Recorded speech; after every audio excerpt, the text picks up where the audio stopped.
Hello everybody, my name is GetGeek0122 and welcome back to Pokémon Fire Red.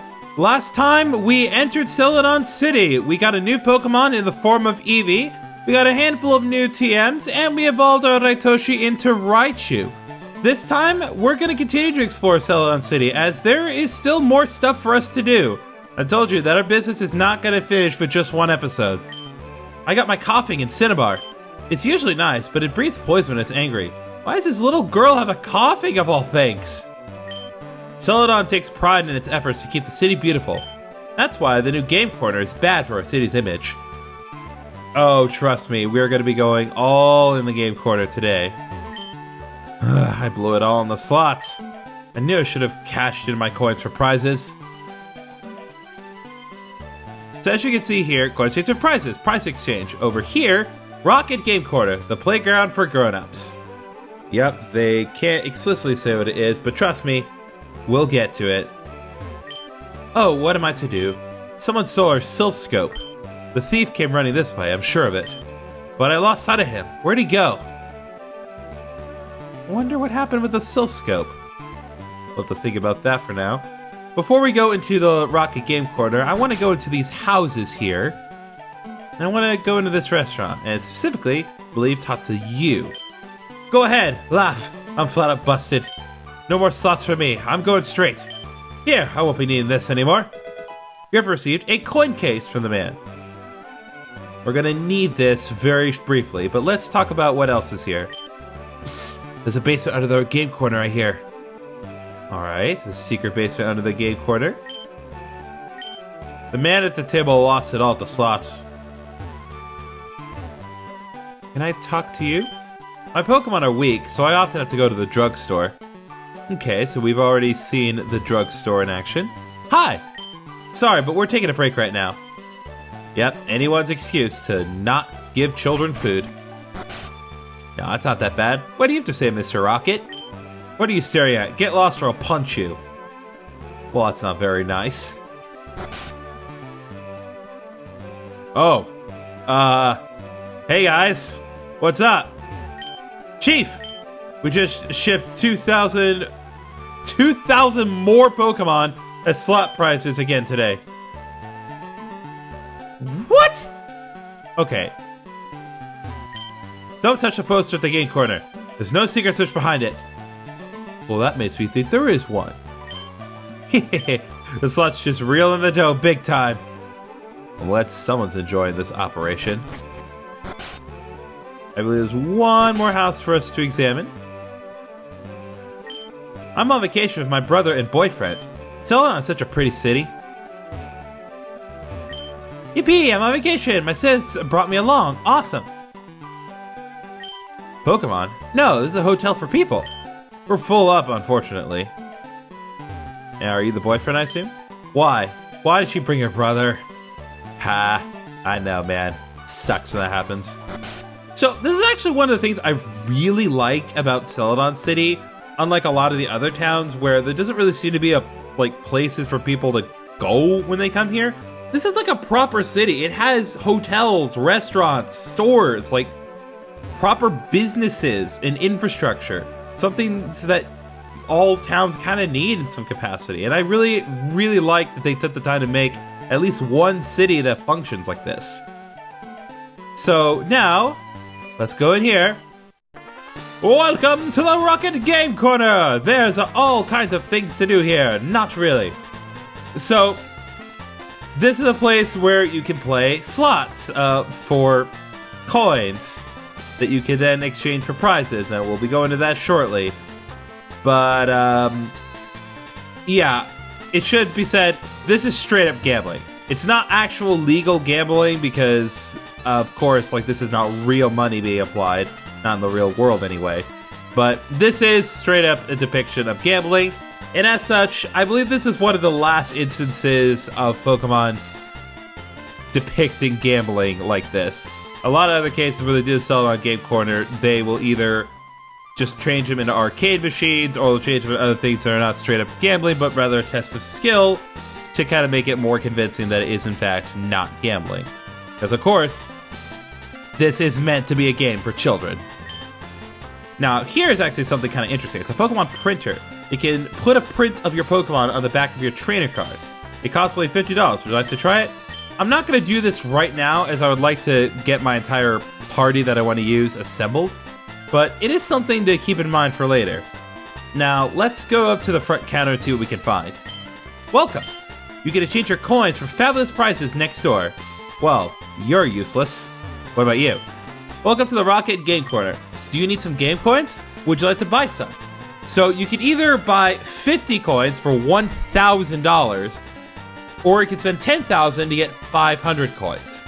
I will say straight up, even though I think it's kind of ridiculous that you have to spend that much money to get 500 coins, considering that what we have to kind of work towards in this particular area, it is the most efficient way to get the coins that we need.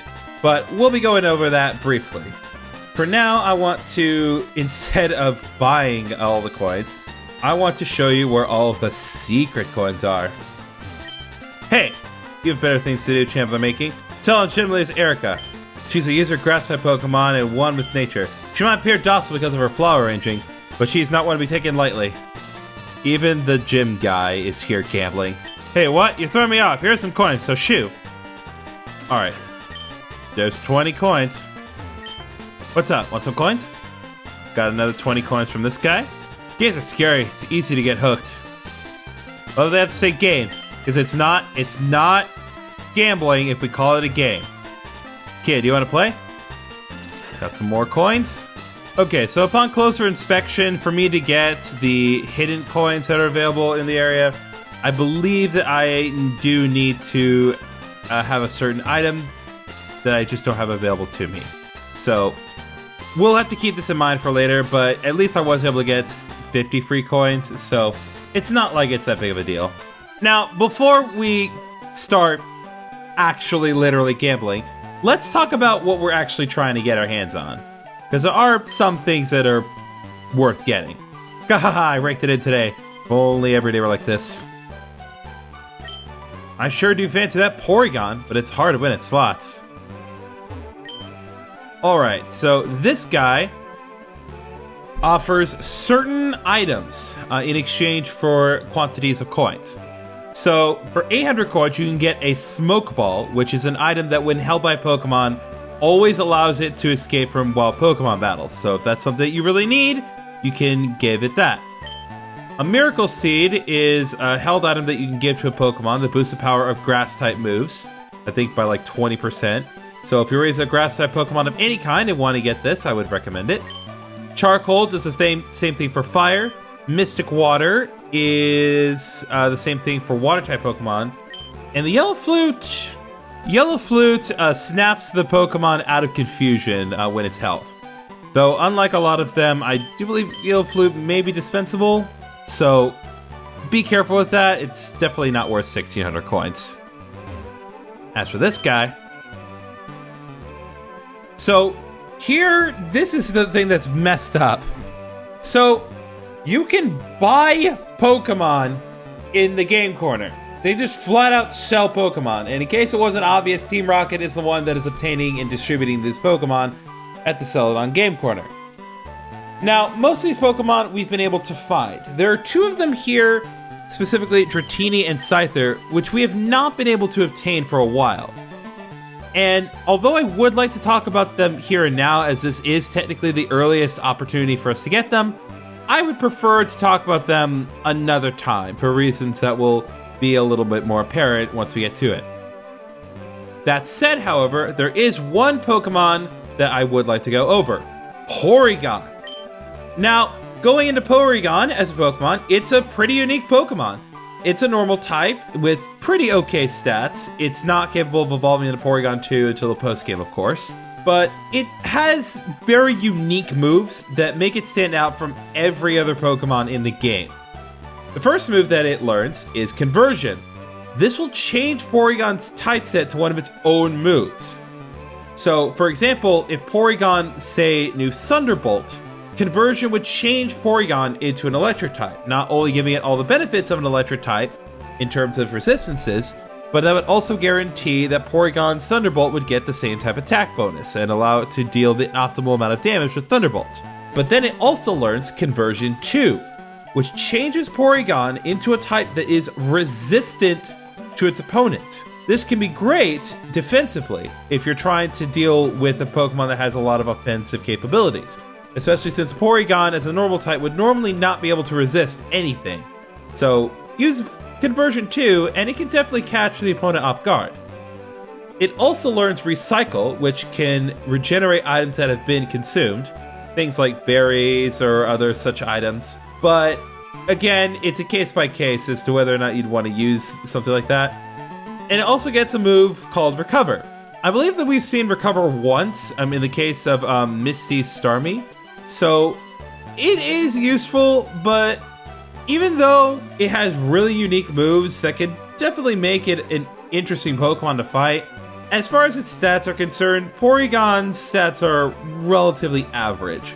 It's nothing really all that spectacular, and it's not really going to be the best normal type that you can get out there. There are plenty of better normal types, especially in terms of stats. But if you're willing to play a long game of Porygon and wait until the end of the game to be able to evolve into Porygon 2, you can get pretty good Pokemon out of that. Though again, that the Johto factor is not really going to make any sway on my decision. Though there is one thing that I do have to point out about Porygon. Why is Porygon 9,999 coins in this game? I know that it's meant to be the most expensive one, and I get that. I understand what they're going for. But what I don't understand is why it's so expensive in this game. And you're probably thinking, like, what are you talking about? In Leaf Green, Porygon is only 6,500 coins. For some reason, in Fire Red, it's just more than 3,000 coins more expensive. I just don't get it. Why is it so much more expensive in this game? It's such a ridiculous investment, and nothing else that you will have to buy with the coins even approaches this price. I honestly don't understand. But for better or for worse, I had to talk about Porygon here because this is the only way to obtain Porygon in this game. There is no other way for you to obtain Porygon without transferring. So if you want it, good luck. Now, as for our last guy, he sells a bunch of TMs, and I would like to go over these because these are some of the most important TMs that you're going to find in this game. TM13 teaches Ice Beam, a really powerful Ice-type move that is generally very useful. TM23 teaches the move Iron Tail, a really good Steel-type move that I believe also has a chance of increasing your physical defense when used.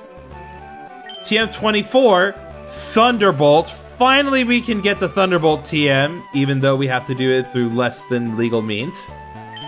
TM30, Shadow Ball, that teaches a Ghost-type move that has a chance of lowering special defense, even though Shadow Ball is still considered a physical-type move in this game and therefore does not benefit from that. It still functions that way. And then TM35, Flamethrower. This is how you obtain the Flamethrower TM in this game. Now, that all sounds well and good, but you gotta think, these coin requirements are very steep. If we were to talk strictly in terms of money to coins, we're talking 80,000 for most of these, 90,000 for TM30, and then 70,000 for TM23. So these are not cheap. These are very, very not cheap.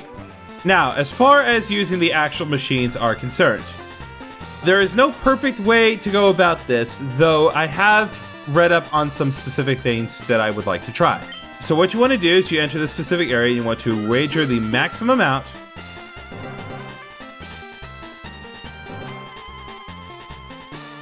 And it's simply a matter of wagering and then immediately trying to get 3 sevens. That's the big thing you want to go for. Alright, well, that gave me a little bit of a payout. Got 3 Magnemites at least. Alright, there we go. I got 3 sevens. Now, the one thing you do need to keep in mind is once you do successfully get 3 sevens, you need to move on to a different machine. The way that it works is that it is meant to discourage you. Well, not as it's discourage. but you're not supposed to win these. They're supposed to be trying to make money off of these. So once you get 3 7s, you do want to try to move on to a different machine, because if you don't, the odds are going to be much worse.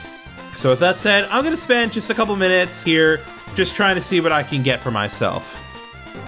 Ah, so close. Yup, there we go. 308, baby, let's go! Ah! Ah! There we go! 300 more coins! There we go! 300 more! Luck be a lady tonight, even though it's partially a matter of skill and not luck, because I know how to game the system. Okay, so I hope that kind of helped you to understand the intricacies of the game corner. But even with all the effort, it still took me a while just to get 1,000 coins, and most of what I need to get costs multiples of thousands of coins. So I'm not going to be getting anything yet, but we are definitely going to want to remember this place for later, because it is instrumental in, well, just kind of generally helping us get all the things that we need. Now that we've gotten all the preamble out of the way, let's see what is going on with this guy. I'm guarding this poster. Go away or else. Okay, guy, calm down. You guys didn't think it was just going to be gambling the whole episode, did you? No, we have a little bit of a trainer battle to do here. Gonna bring out Searcher, and fortunately for us, this is going to be Searcher's time to finally do some damage. Hello? Now that I'm back from my technical problems, let's actually do the fight. Jeez, the game system has given me more of a challenge than the actual Pokemon battle itself. Jesus Christ. Eradicate might win this, though, all things considered, because even with its decreased attack, it's still doing quite a bit of damage to Searcher, but that's fine, because we have bigger guys to help deal with this.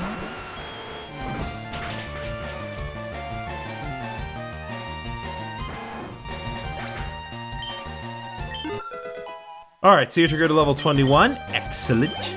Alright, even though Searcher is not going to be particularly helpful against Zubat, I still want to try to use Searcher as much as I can, because again, it needs experience. Also, it's still beneficial to lower Zubat's attack with Intimidate. Oh yeah, see? That's what we like to see here. Astonish? Nothing. Not next to critical hit Embers. Okay. Dang. You have no idea what words I want to use right now. The Team Rocket hideout might be discovered. I better tell boss. How did he get away? If we look at this poster here. Hey! A switch behind the poster? Let's push it. Whoa! Hidden stairs. Well, I think in light of what we've seen so far, I think we're going to save that for next time on Pokemon Fire Red version. See you guys then.